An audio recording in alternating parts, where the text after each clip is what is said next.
that's how life is. It's like, man, we carry anger sometimes, and like I tell some of the people I deal with in coaching, I'm like, you're still holding anger. Like, how do you think that person sleeps at night? Because they Great, going to great and great. don't even know you harboring anger no more. So you letting a person who not even paying you no attention affect how you feel. And it's like I can't do that. That ain't going. That's a no go for me Yeah, they ain't thinking about you. at all. I mean, truth be told, they could care less. Well, they probably don't even know that you like you. Half the time, the people that offend us don't even know that we're mad at them. You know why? Because we don't speak up. You don't say nothing about it.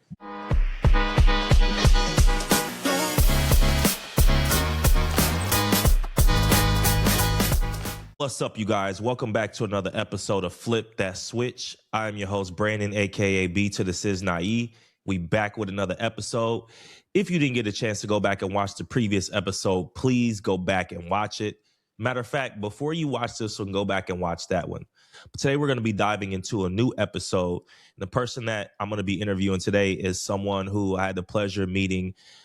He is a pastor. He is an author. He's a life coach.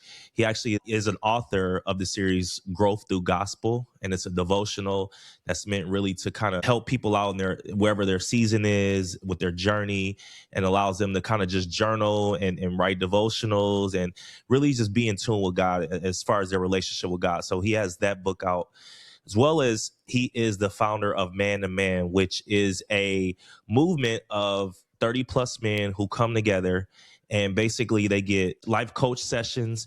It deals with like anybody who may be having health or wellness problems, or mentally struggling, or let's say if your mental and your health is great, you can still come together, you can help other people, you can still get coaching sessions at this event. And I believe he does this event monthly in Atlanta. So just out here really grinding, doing his thing, making an impact on the world, and just really fulfilling the plans and purposes that God has put on his life. Right. So without further ado, I'd like to introduce my boy John to the show. What's up, man? Blessings, bro. Thank you for having me on the show. Thank you for having me on the series. And I appreciate that introduction. It sound Yeah. good. Yeah, for sure, man. We'll appreciate you jumping on. So we'll dive right in, man. Question that I want to lead with is, John, how are you mentally? How is your mental? Talk to me a little bit about what's going on with you mentally right now. Mentally interesting because I just said this to somebody yesterday. Man, my mental is in the middle of the road, and I'm not gonna always, but it's definitely where I am right now. I'm a country person, so when I say middle of the road, it's like dirt road walking to my grandma's house in the middle of the road. I'm not in the grass. I'm not off to the side. It's like, man, I'm maintaining, but it feels good. It's like I know where I'm going, and that is a blessing. So I'm actually in a good space right now. Nice, nice.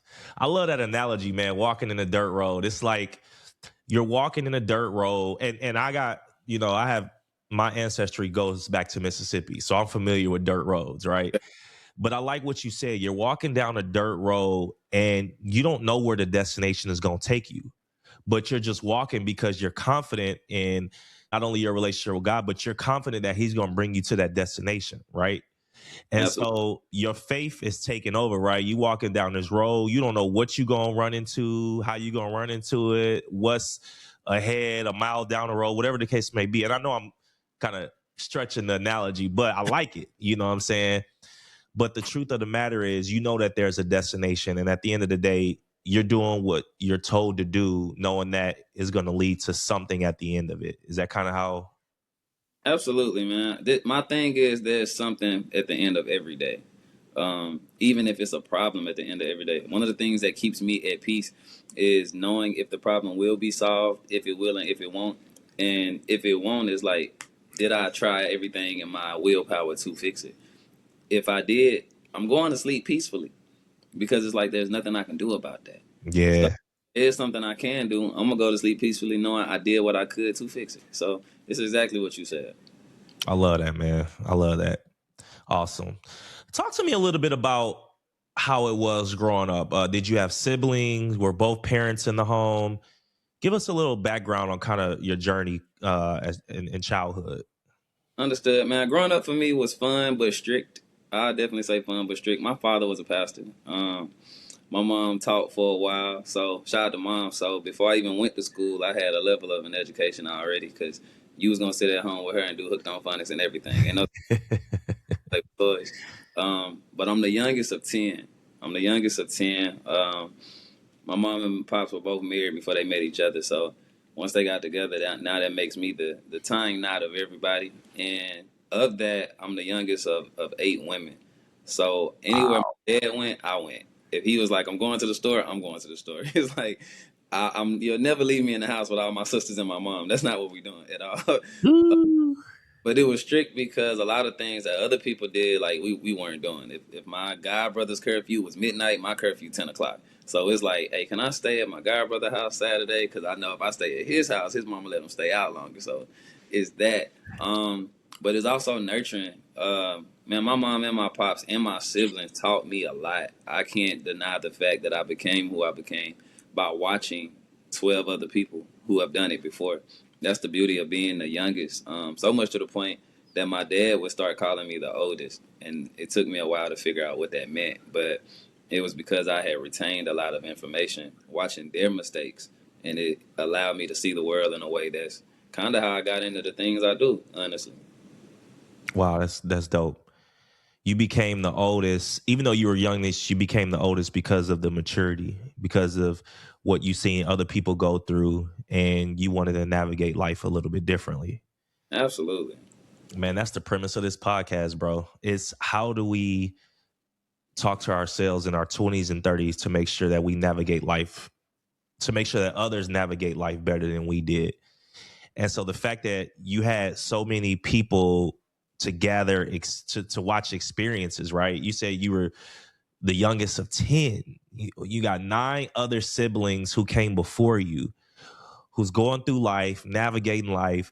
And here it is, you're sitting there watching them, and you're like, okay, she did this, she did this, she did this, he did this, she did this. I'm going to go a different path. And that's a blessing, bro, because a lot of people don't have brothers and sisters to bounce ideas off of or to see how they do things, to say, okay, maybe I do want to do it this way or maybe I don't. But the fact that you had 9 other siblings to do that, do you ever kind of look back over your life and be like, man, this was such a blessing that I was able to have this? Like, do you ever look back on your childhood or memories or anything? I do now. I do now that I'm at the age that I am now. Like now that I'm like 32, going on 33, I look back and say, you know what, I kind of had it good. But back Yeah. then, like you don't think about it like that. Like that's also as much of a blessing it is. There's so much pressure that comes with it. I can remember being like 16, 17, getting ready for college, and my mom having discussions with me, and I'm knowing it's like, I this one went to college and left early, or this one went to college, left early and went back, or this one just chose to drop out completely. So it's like, especially for my parents, like both of my parents have like doctorate degrees, and it's interesting because my dad's older. Like my dad had me at 50, so Okay. he's 82 this year, so he's like, man, I dropped out of school at 7th grade to go back to school to get a degree. So y'all going to college. So now me, when I get ready for college, you hear, don't be like them. Like, don't do this. It's like my sisters and brothers finished school, but now I feel like I got a responsibility to go all 4 years and not take a break. Because if not, I'm just like the rest of them. And it's like, I love them because it's like my favorite thing about my siblings is they did go. Even if they left, they went back, but it's like they just left school for a moment to find themselves. Like one of my sisters left school to become a chef, went back to school, finished her degree, and it's like, for me it's like I had to find myself in the process. It Yeah. wasn't stop and say, and me do 2 years and find out I like this. It was like, I all 4 years, so I can at least take it back to my mom and be like, see, I finished all four. So it's interesting being like that, but like I said, it was as much as a blessing. It was pressure with it also. So, was there any so what were some of the cons of having that many siblings? Like, was there any bad parts to it, any bad parts about it, or was there, other than the pressure that you had obviously to, I'm sure, compete and compare and all that, because that's typically what you're gonna do in a house full of 10 people, you know what I'm saying? Was there any, like, negatives to having that many siblings in the home? The negative is everybody think they your guardian. Um, all my sisters think they my mom. So Yeah. it's I got one mother. I like the rest of y'all though. The con is also, like I said, that type of pressure, not just the school thing, but if someone succeeded in one area, now the rest of us have to do it, especially me. It's like, oh, this person did this and they did that. And it's like, so now you expect me to do that. I don't even like doing that. Like, Yeah. yeah, I don't even like cooking. It's like, I do like cooking, but same thing. It's like, if my sister read 8 books or something, are you going to read 8 books? I don't even like books like that. Right.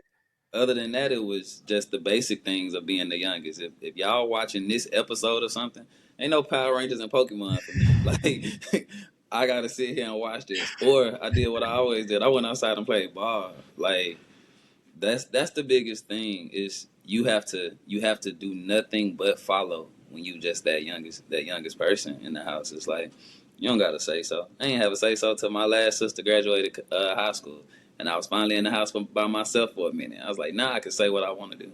Yeah. Yeah. No, that's dope. Are you still close with all your sisters and brothers today? Absolutely, man. I talk to most of them. If I don't talk to them all within a weekly stance, every 2 weeks, they gonna get a text or a call from me. Um, Nice. and it's instilled with me like the oldest thing.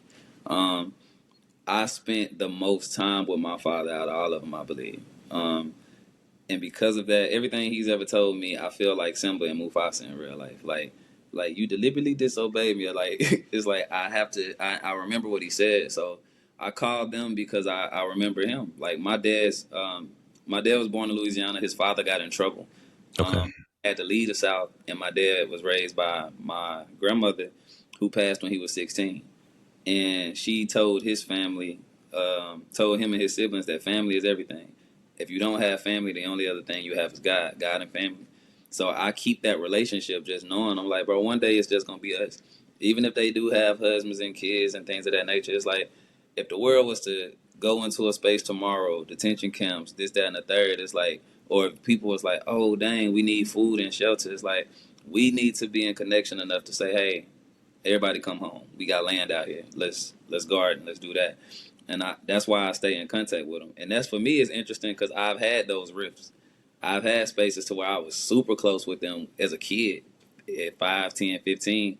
And I've had spaces to where I've had siblings that I ain't talked to for 3 years in a row on purpose because I felt the way. Mm. Mm. So when you say you felt away, was it based off of things that happened in the past, or was it isolated incidents? Kind of talk to me a little bit about why you felt the way that you did to have that block of communication. And that's crazy because these days in my life, I love communication. I love a good, hey, I had a problem. Let's talk about it. Let's get it out there. Yeah. Let's clear the air. Back then, though, I was very, man, I care about what I care about.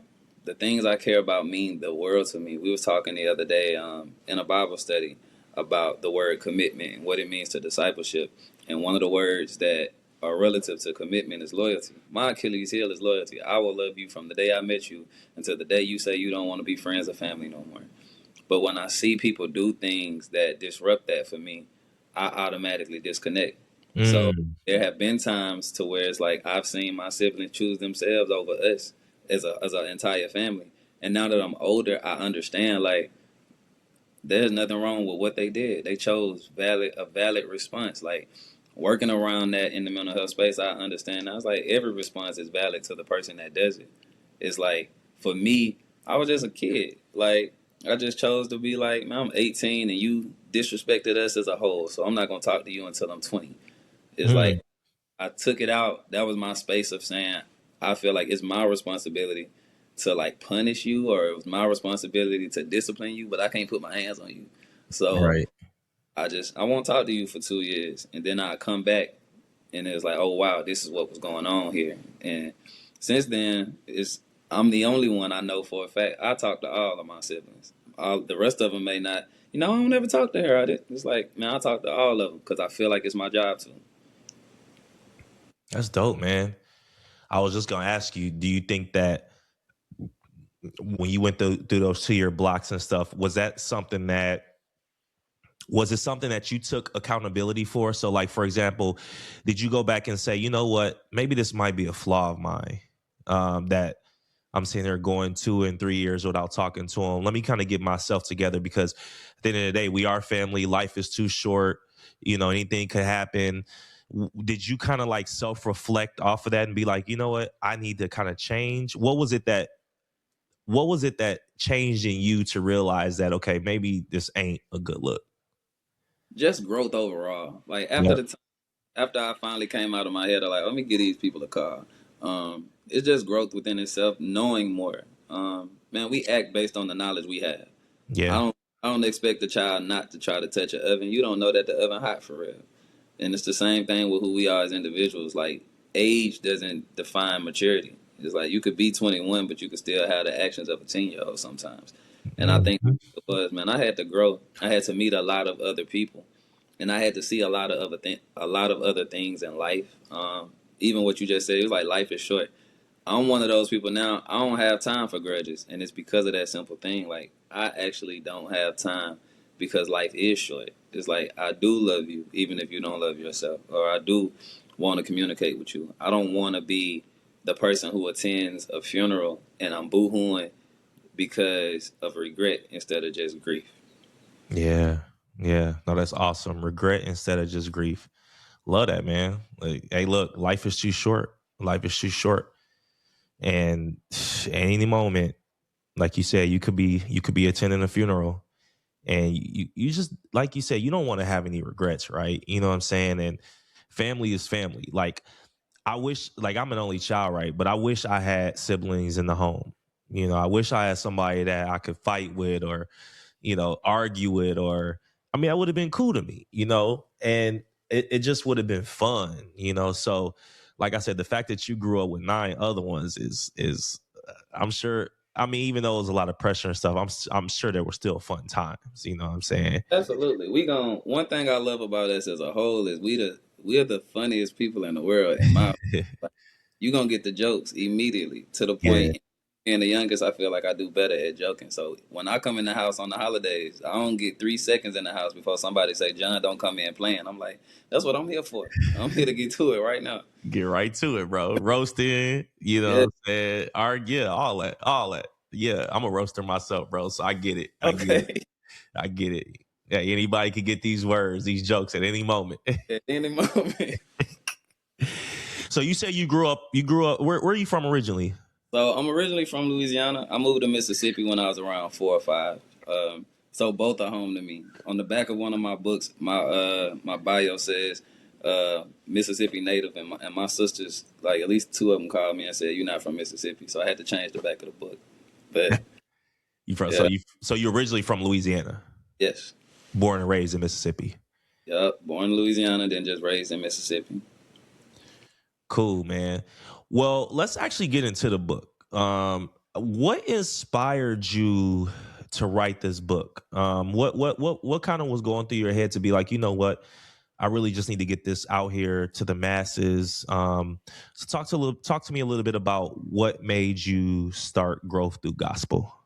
Um, the short answer and the real answer is God. And this is what makes the book so funny. When people see it, they're like, "Oh, it's a small book. You can read through it." It's like, "How long it take you to write it?" I'm like, "It took me like 7 to 10 years to write it." And it's like, "Well, Wow. it's like because number one, I'm disobedient. I'm not now. I was growing up. I tell people all the time, everybody has a Bible figure they can connect to. I'm like, I'm very much Jonah. It's like God could have told me to do something. I might have had my own idea about it. Now I'm in the belly of a whale somewhere. And that was what it was. A lot of those messages in the devotional, man, I've been sending text messages to people every Sunday since high school. And in high school, I used to send them like Monday through Friday on some good morning, be blessed. I want you to da da da da da. And I did the same thing in college until I finally got out of college and it finally hit me. And I said it like 3 times. I was like, I'm supposed to write a book. And a friend, Hmm. the author, she has like 2 to 3 books published. She was like, I'll tell you what to do. She told me what to do. I said it again. Told me what to do. She was like, I ain't gonna tell you no more. And then after that, I wasn't being told. It hit me, and I went and put everything together, and I finally put the book out. And I was like, bro, this is what God wanted from me. But I always know what God wants because Man, when I do stuff, it's two thoughts. My thought is, John, what you doing today? Man, I'm gonna go outside, play basketball. This what's gonna be. God thought is, yeah, before you go to the court, stop by their house and see how they doing. And I'm like, I know it ain't my thought because I actually don't care what you doing at your house today. Like, but I need to. So Yeah. when I go by, it's like you talk and then they leave. I leave and then they text you and say, I needed that today. And that's what the book is. I remember sending those text messages in high school and in college, and people would text back, how did you know what I was going through? And I'm like, bro, I don't know. Like, the messages were so direct to people. So I had to tell people also, I'm like, bro, the messages I send out to y'all are messages that God is giving me for myself. And I'm just sharing them. So it's written in, and it's every devotional has a traditional weekly of every day. This is what you read every day. I wrote mine, or he wrote it through me in a weekly. So it's a weekly devotional. So if you read about peace today, man, take 7 days and work on what it is to find peace within yourself. And then the next week, if it's patience, 7 days to work without that. So 52 weeks, you should have grown by using the scriptures and stuff in the book. Now you have grown through gospel, and that's what it's been. Wow. Wow. That sounds awesome. That sounds awesome, man. I like how yours is different because you say take a whole week, right? Typically, when I think about devotionals, I think about like daily devotionals. You know what I'm saying? Like a thought on Monday, a thought on Tuesday, and stuff like that. But I like the concept of a 7 day because basically you have to lock it in your mind for day one, day two, day three, and it starts to become a habit that you are studying that and trying to apply that to your life. So I love the concept of it being a 7 day situation. Is that something you were Absolutely. intentional about or It was intentional for real for okay. me. But it's because I got at some point in my life I got hooked on the 2190 rule. Okay. 21 create a habit. 90 days create a lifestyle. And I actually remember when I got hooked. A girl told me in high school, and I never forgot. And it's just like, man, I could tell you something today, but if you don't go home and work on it, it ain't gonna matter. Like, it's forgotten. It's almost like social media today, like or music today. Song come out Friday. If you ain't heard it on TikTok 800 times, you done forgot the song until you go to the show.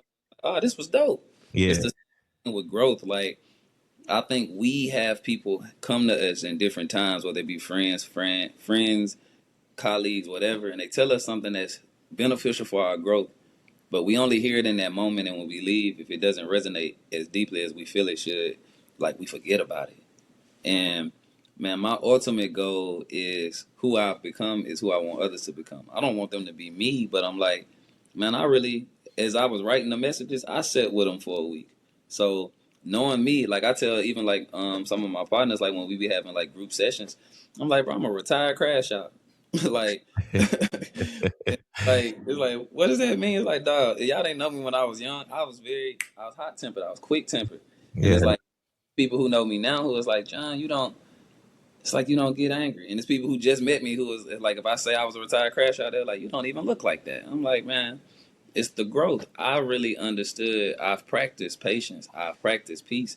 I've understood the fact that everything starts with self. Like, if a tree is blown down by the wind, it's because the roots was bad, not because the wind was super strong. Mm, come on, Like, man. Come on. that's how I Come on. understand life. I just want people to understand themselves in the same fashion. Come on, man. That's a word. That's a word. That is a word. And I love that because it's you're absolutely right. It's not the outside forces. It's us. Hmm. If we're not grounded, if we're not where we need to be mentally, then yeah, it's gonna break us. Anything is gonna break us.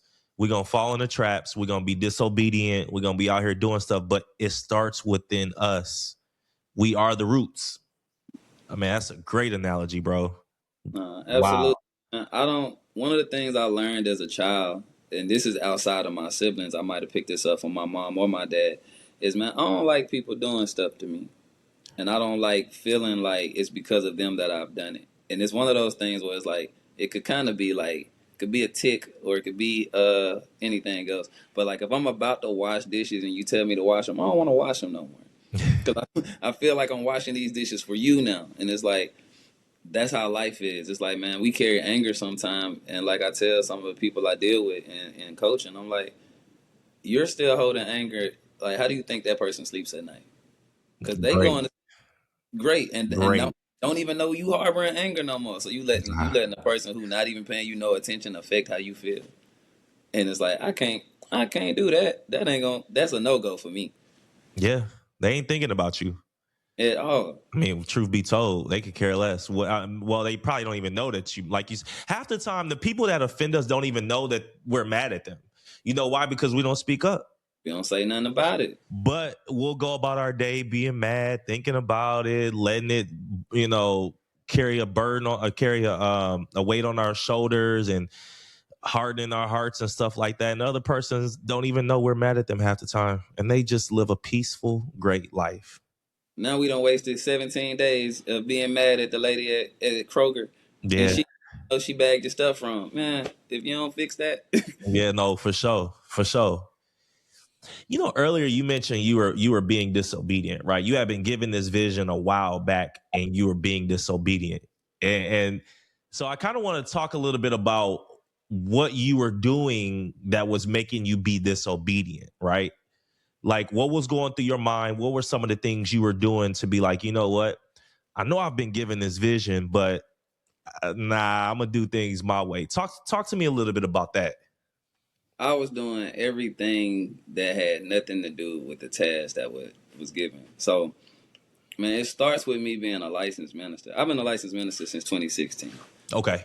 A lot of people are seeing it on me like now, and like who was like, oh, he a pastor. I could tell.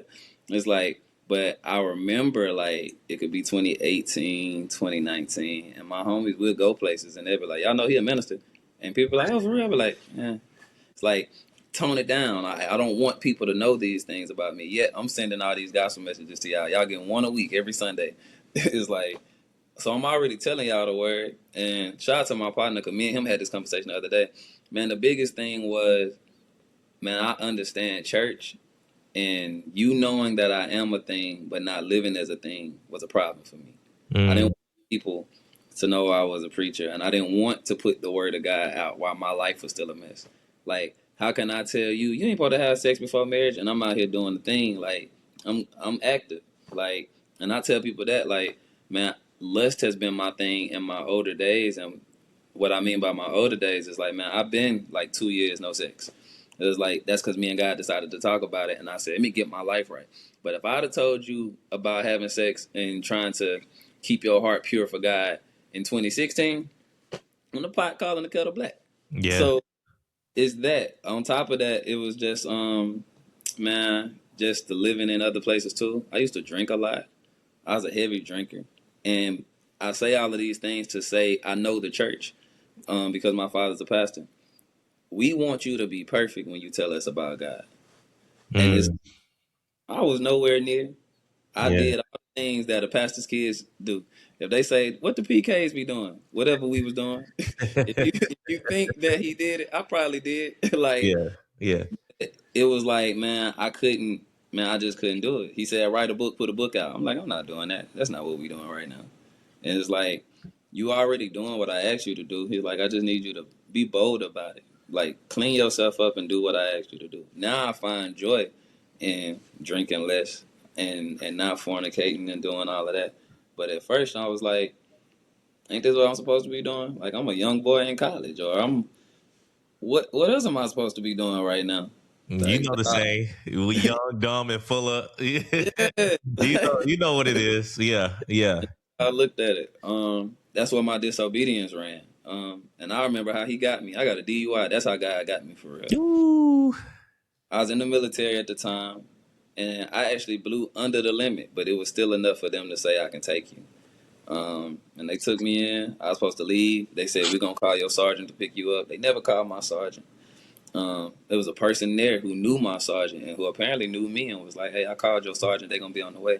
But while I was sitting there about to change into a jumpsuit for the night, before, cause they wanted me to change because they thought I was gonna stay. They didn't know my sergeant was coming.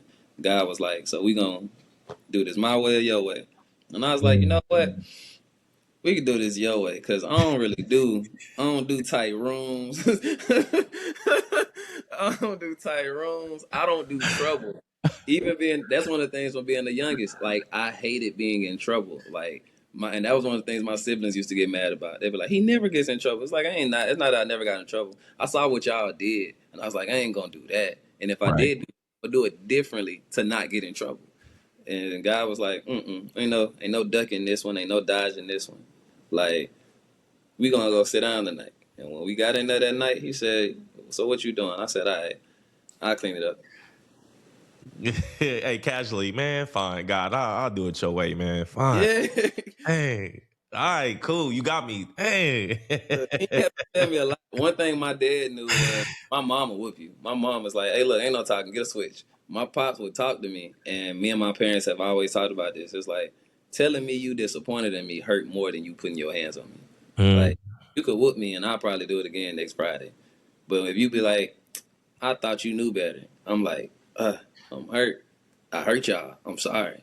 And yeah. when that's how I heard God. Like he's like, so you gonna do it your way or my way? I'm like, say less. You got what you wanted. I'll do it your way. Now, it wasn't no overnight success. Like I ain't wake up and say, all right, I'm about to stop having sex. It's like gradual. Yeah. It's like I had to get into it. It's like I started reading my Bible more and living more, and it was like, oh, it ain't my parents telling me no sex before marriage. It's God, and I see why. I see the reasons now, and I'm like, this makes sense. And that's an interesting concept because there's certain stuff I hadn't put in the devotionals, like drinking or fornication and stuff like that. I just really have put like the mental parts, like patience and dealing with trials, because I think, man, that's the foundation. Like, man, my biggest thing with the book is it's hard to see God until you can see yourself. Like, that's how I feel. It's impossible to understand unconditional love until you love yourself first. So that was the whole purpose of it. No, for sure. Yeah. No, I love that. I love that. Man, God is gonna get your attention, man, one way or the other. He can either do it voluntarily or involuntarily. You know what I'm saying? And a lot of Facts. times people choose involuntarily, but I like what I like about your situation is the fact that it didn't get too much more worse for him to get your attention, right? So some people, they don't. It takes about 6 or 7 situations happening for them to for that light bulb to finally go off in their head. And with you, it was like, okay, here it is. I'm sitting here with this DUI, and I see where my life is headed. I see the path that it's going down, which, I mean, let's be real, it's probably not going to end up good for me if I keep going down this path. And so it's good that you got right and got on board early before, it started getting worse. So No, absolutely. I can definitely appreciate that.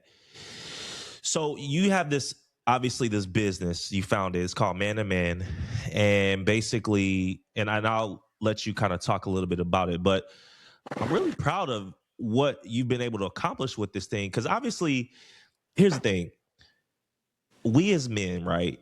A lot of us really just don't get together. You like a woman can be throwing an event. She gonna have 100 women show up. They gonna do their thing, laugh, talk, hee hee ha ha, whatever the event is for. They gonna celebrate, right? A lot of men don't do that. We're kind of in our own, or maybe I don't know, we're clicked up, or we just don't want to give our energy or efforts to being a part of something with other men. Maybe it's a pride thing, whatever the case may be, right? But here it is. You have this event where men come together, and I want you to talk to me a little bit about what inspired you to do that, and also what it is. But before that, I just wanted to kind of give you your props for that, because in a society where it's not really meant for men to come together, here it is. You've founded this situation, you founded this event. And obviously, at the end of the day, whenever you find something, you got to get men together, right? So it starts at zero. Everything starts at zero. And now it's grown to 30 plus men, which again is good, that come together monthly. And, if they have mental or health wellness issues, they can come get coaching sessions. They can come. I'm assuming, y'all all hang out, talk, just kind of rap, whatever they need to get off their chest, they can get off their chest. So I just wanted to give you props for that before we kind of dive into it, because you've created a platform and a space for men to come together and be vulnerable and open about their situation and what they're going through. And you're doing it in a society where it's not really geared for us to be open and vulnerable. So talk a little bit about what inspired you to do that. What is it? And basically, where are you at with it today? No, thank you for starters, man. Thank you. You put out a big point, and I ain't gonna lie. The whole thing for me, like how you was like, the society doesn't create space for these things to be, and I agree with you. I've often said like women got yoga, women got so many things that they've Yeah. been themselves for years, actually, and men have basically football and barbershops and stuff. And I was Yeah. like, bro, I wanted to create something that, truth be told, what me and my friends have. Me and my homeboys have real conversations. And when I advertise man to man, I'm like, it's where real men have real conversations.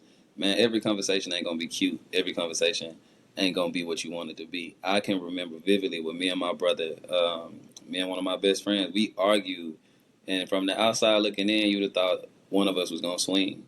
Matter of fact, his girlfriend was there, and like when we got done, we said what we had to say, and we said, you know what, you right. Shook hands, gave each other a hug, and was back laughing. And she was like, bro, what is up with y'all?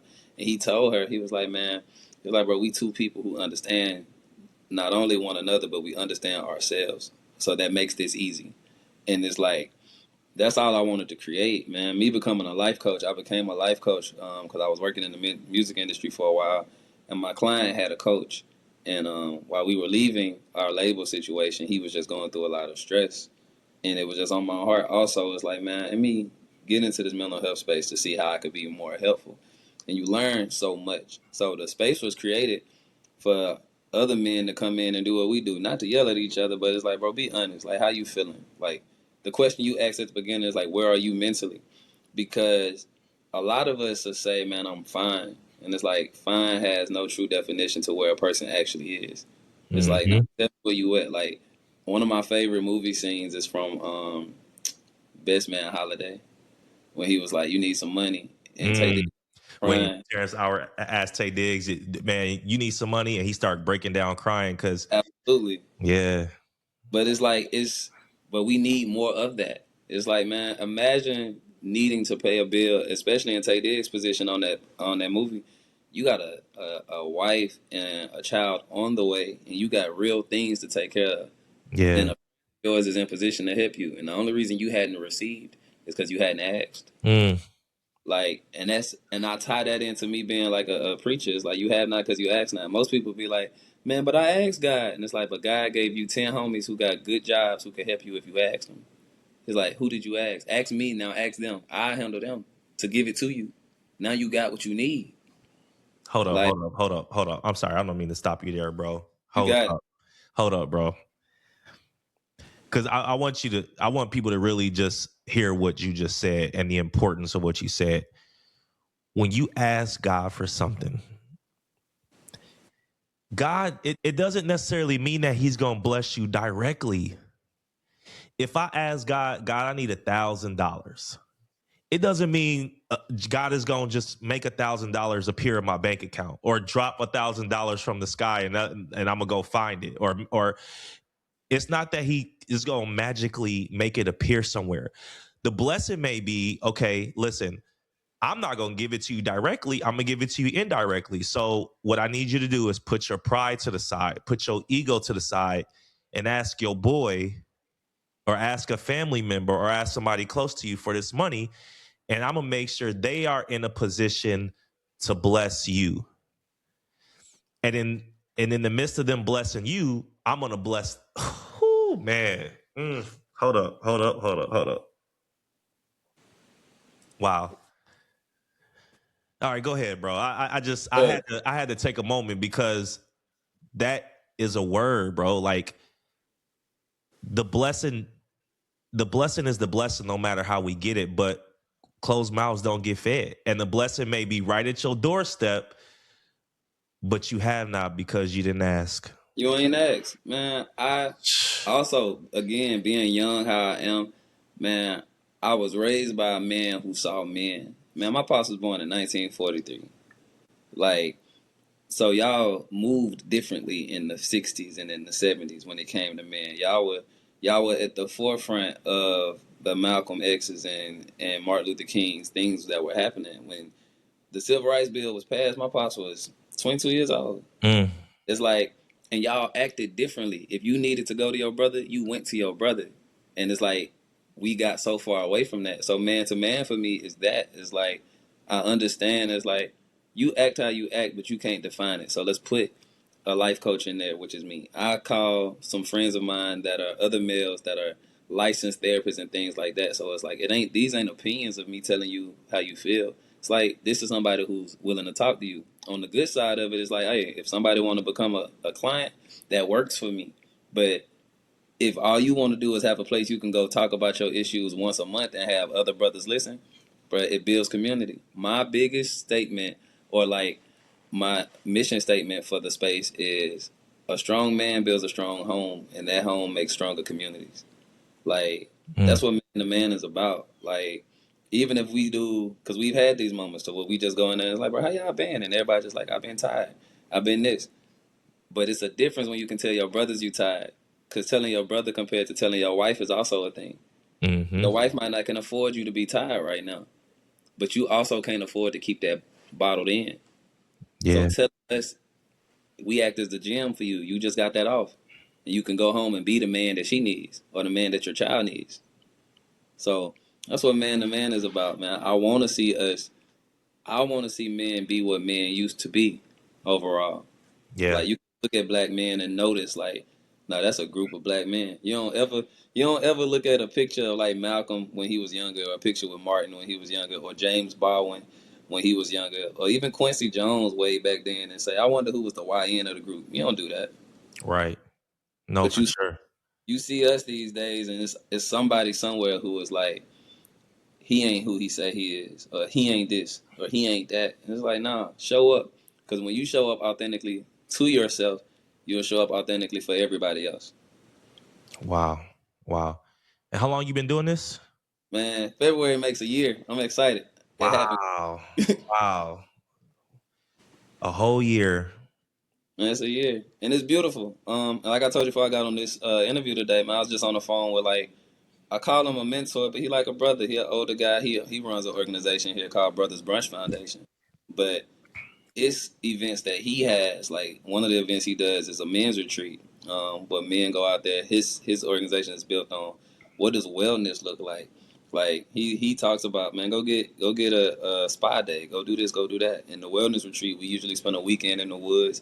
It's a sauna, this, that, and the third. It's we barbecue, but we also sit in that circle like how we would at man to man. It's like, talk about, like, where are you mentally? Where are you this? Where are you that? And it's relaxing because it's like, if you go 21 days without a group like that, which most of us do, we go every day, you get thrown off when a person say, bro, how are you? Yeah.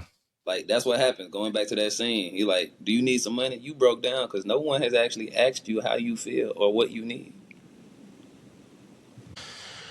Talk to me a little bit about why is it important for people when asked how are they doing to give you more than a service level answer. And what I mean by that is it's not just necessarily telling people your business, right? You know, if somebody asks you how you doing, you don't need to go in and be like, oh, well, man, I'm in debt. I just divorced my wife. My child is you like, but there are situations, right, where if somebody asks you how you can do it, you could say like, hey, look, things are kind of a little rocky right now for me. Going through some personal things.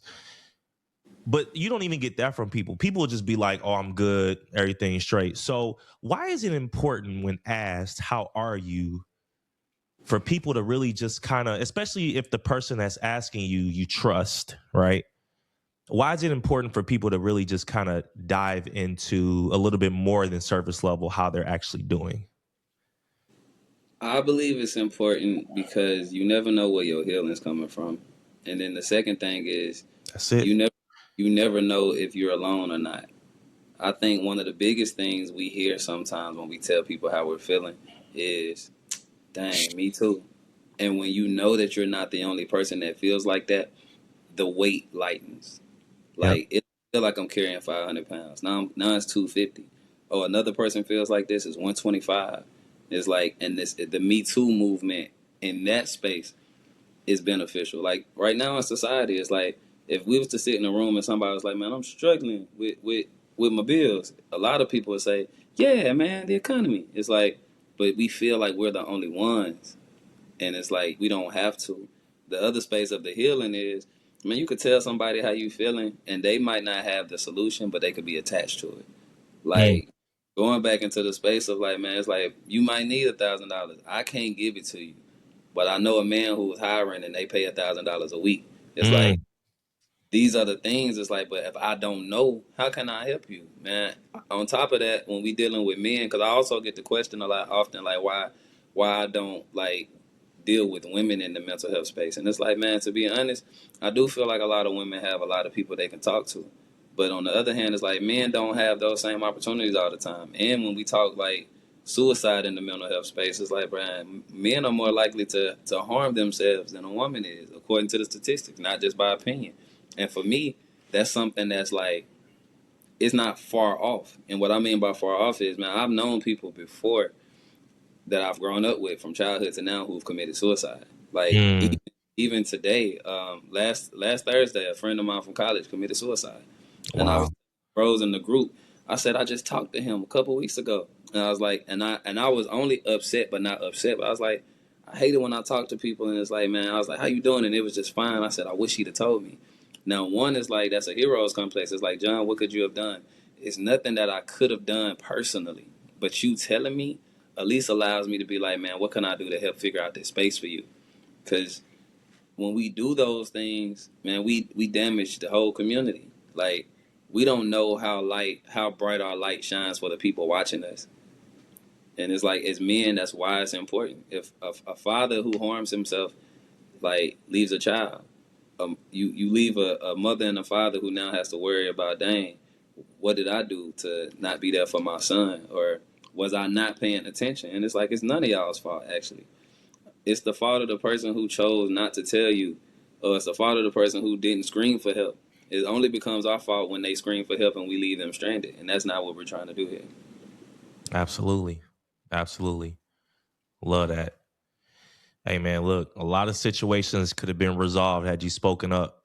And I get it. Sometimes people don't speak up out of fear, or they just don't know how to be vulnerable or open. I mean, that's obviously the biggest battle right there, is they don't know how to be.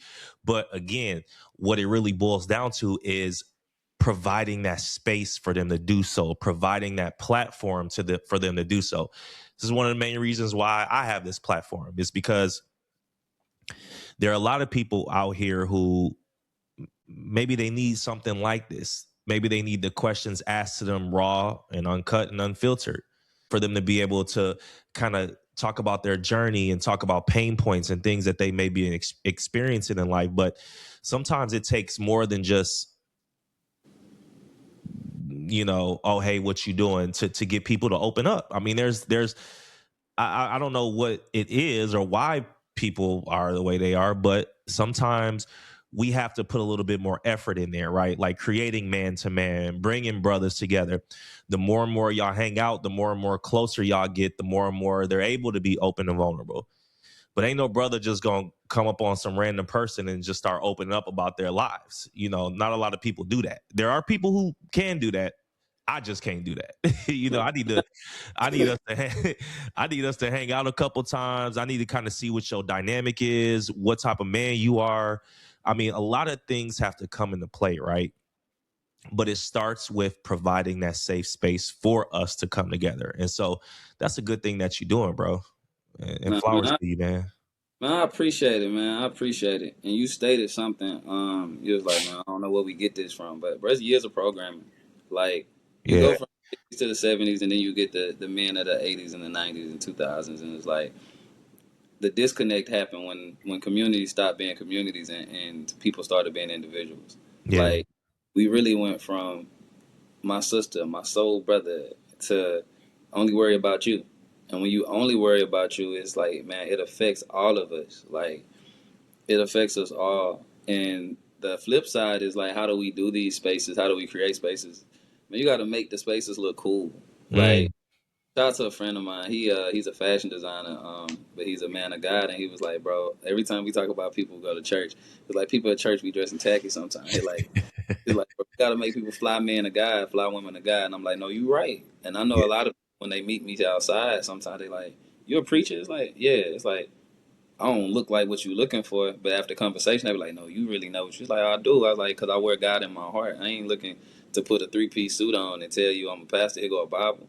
Yep. But the makeup spaces are the same. Like, I do it where I do it. Like, even the building where I do it, it's at a sober bar. Um, People can get mocktails and stuff, but it look like you out with your homies at a lounge compared to being in a sterile all white room. It's like Yeah. that alone relaxes you and makes you feel like, oh, it's not the same thing. It's like, because it's not. I need you to actually open up and talk. I also, in my way of making it more acceptable, is, man, I'm an open book. I tell you who I am day one. You're like, what you going through, man? I'm going through it. It's like when you hear a person be like, okay, well, maybe I can go through it. So for people, when it's their first time, I watch some people come in and it's like before the end of the night, you start talking. And then I watch some people, I can see their eyes. They're like, oh, y'all talking about how y'all feel for real? Well, bet. I feel like this. It's like you've been needing a place to go, my boy. Oh Well, yeah.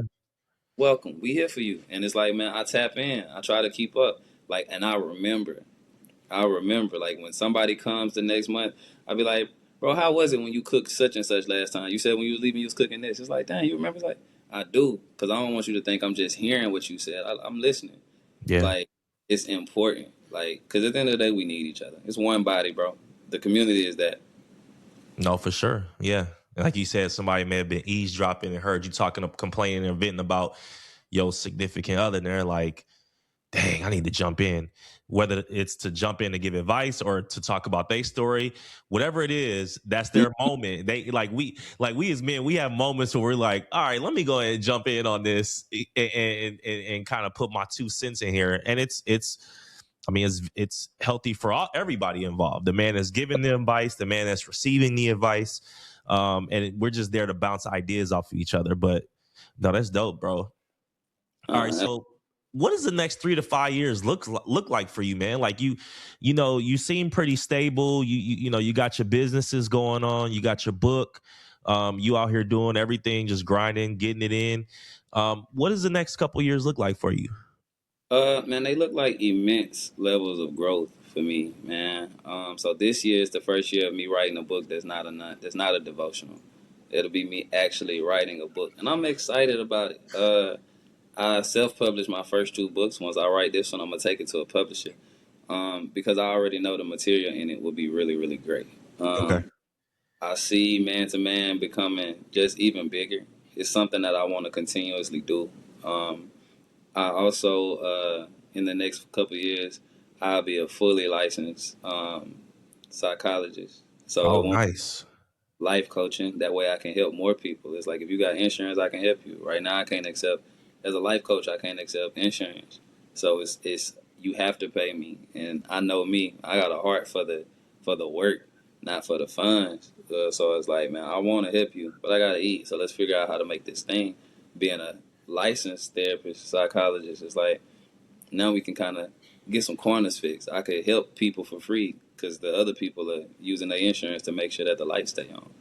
Um, I also just see immense amounts of growth in the community because of man to man. I want to see the men in that space grow as men, as husbands, as figureheads in their own spaces, because that allows us to just build a community for the children that are coming around. Like, so whatever comes with that, man, I'm eager to see who they become. So that's all I see, just growth overall. Yep. Man, look, I'm telling you right now, bro, you've been given a vision and you're walking in it. And so the success is going to be, it's going to find you, you know. When you walk in, when you being obedient and you walking down the path that God is destined for you, bro, it can't do no wrong, you know. Will there be ups and downs, highs and lows, bumps in the roads? Absolutely. Absolutely. It's not gonna be it's not gonna be perfect every day.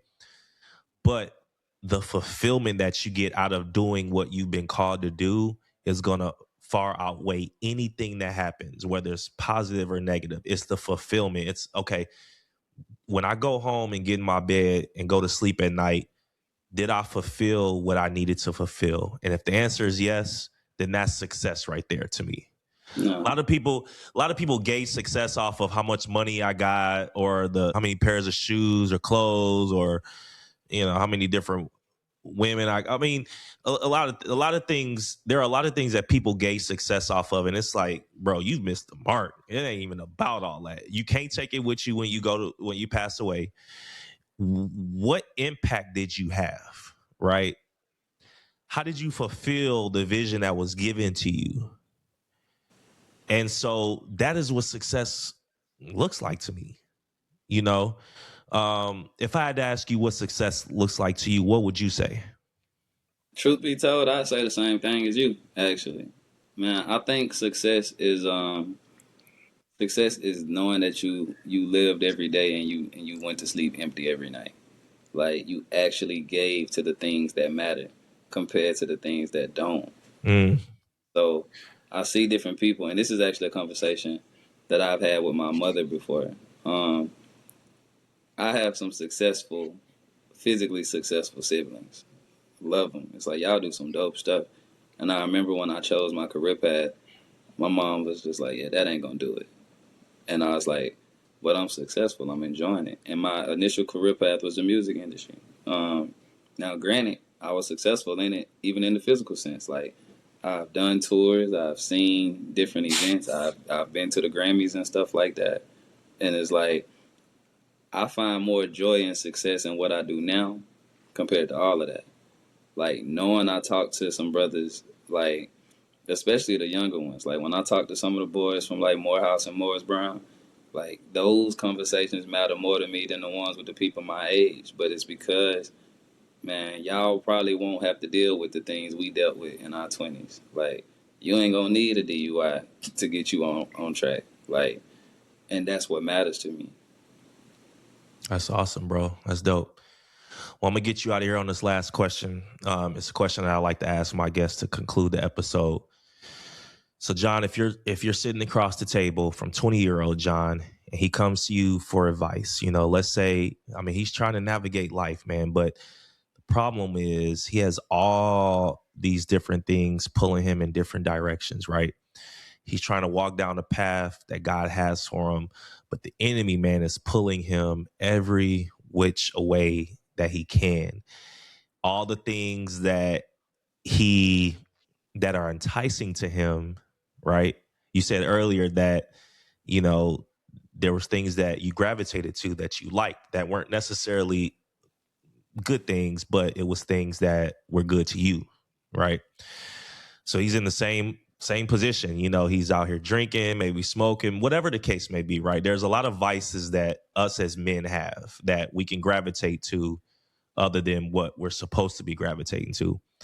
So if he comes to you and asks you for one piece of advice to help him, what would you say to him? I would tell younger me to listen to himself. Don't listen to the people outside of you, bro. Knowing myself, how I've known myself, I always knew the answer. I just didn't always pick it. Mm-hmm. So it's like, bro, actually listen to yourself. And I'm sure he would be like, what does that mean? And I'm like, it'll make sense to you when you start doing it. Yeah. Yeah. Listen to yourself.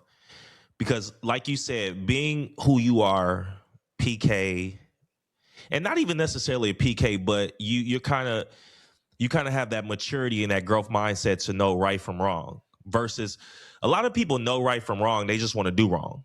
Mm, But you know right from wrong and you want to do right. But the problem is wrong is just like that's the move. That's look. I mean, I ain't trying to be out here being boring and stuff and all this. No, I want to have fun. That's what right. it is, right? It's about having fun, right? And so if you're not careful, yourself is telling you, hey man, this ain't right. It's the Holy Spirit, right? Of That's course. the inner self. That's your inner self, the person you battle with every day internally, telling you, you know, this ain't right. You know, you don't need to be going out to this club, getting lit. You don't need to be doing this. But then you got your homeboy hit you up and be like, hey, bro, it's going to be a turn up tonight. We about to have fun. We about to get bottles. It's about to be, like the stuff that entices you to be like, well, dang, I can't miss out on this moment. Okay, I'll start doing good like next week. You keep rationalizing. All right, I'll do better, but tonight ain't it. Tonight I'm gonna go have fun. And so I like that. Listen to self, listen to your gut, listen to your heart, and be like, you know what? If I'm telling myself to stay home, maybe I need to stay home. And maybe a reason why I need to stay home, because maybe something bad is gonna happen if I go out. You know? And so listen to self, bro. Like, be intentional about what you want to do, what you're trying to accomplish, and listen to self. No, That's, absolutely. that's dope, bro. That's dope. Well, this was good, man. Definitely appreciate you coming on and giving your journey and giving your perspective on things. Definitely had a good convo. And like I said, I appreciate you stopping by, bro. No, blessing, bro. I appreciate you, man. This was a good experience. No, for real. That's for sure, man. For sure. Well, make sure you following us on IG where we post reels from the episode. And if you can't watch us, you can listen to us wherever you get your podcasts at Flip That Switch. So whether you're watching us or listening to us, just make sure you're tapping in with us. Also, if you'd like to be a guest on the Flip That Switch podcast, you have a story that you feel like can resonate with a lot of people, hit me in the comments. I'd love to get you on, interview you, get your story out, and just have a conversation with you. So if that's you, hit me in the comments. But again, thanks, John, for coming on. We appreciate you, bro. And we're going to see y'all for the next episode. And we out. Peace. Blessing.